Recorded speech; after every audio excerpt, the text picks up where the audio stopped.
আসসালামু আলাইকুম রহমতুল্লাহি ওয়াবারাকাতুহু। কেমন আছেন দর্শক বন্ধুরা?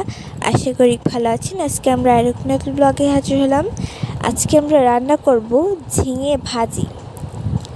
এর জন্য ঝিঙেটাকে সুন্দর করে ছিলে নিতে হবে, উপরের সবুজ অংশটাকে ছিলে নিতে হবে সুন্দর করে।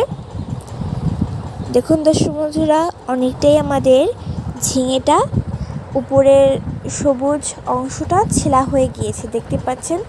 এখন আমরা কুচি কুচি করে কেটে নেব। যেহেতু আমরা ঝিঙে ভাজি করব, আপনারা আপনাদের পছন্দ অনুযায়ী সাইজ অনুযায়ী কেটে নেবেন। আমরা সবগুলো ঝিঙেগুলোকে কেটে নিয়েছি, দেখতে পাচ্ছেন। সবগুলোকে করা হয়ে গিয়েছে, কি সুন্দর কুচি কুচি হয়েছে। এখন আমরা রান্নার কাজে চলে যাব। কড়াইটাকে গরম করে পরিমাণ মতো তেল দিয়ে চিংড়ি মাছ, কাঁচামরিচ, পেঁয়াজ দিয়ে সামান্য একটু পানি দিয়ে কষিয়ে নিয়েছি মশলাটাকে। এর ভিতরে লবণ, হলুদ দিয়ে সুন্দর করে কষিয়ে নিয়েছি। এখন আমরা কুচি করে রাখা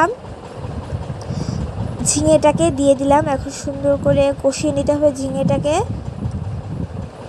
আমাদের ভাজিটা অনেকটাই শেষ হয়ে গিয়েছে, দেখতে পাচ্ছেন দর্শক বন্ধুরা। খেতেও মনে হয় অনেক সুস্বাদু হবে, দেখতে পাচ্ছেন দর্শক বন্ধুরা। দেখেই বোঝা যাচ্ছে কালারটা অনেক সুন্দর এসেছে।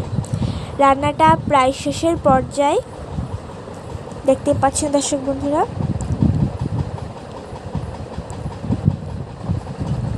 আমাদের ভিডিওটি যদি আপনাদের ভালো লেগে থাকে, অবশ্যই লাইক সাবস্ক্রাইব করে আমাদের পাশে থাকবেন। আর এক নতুন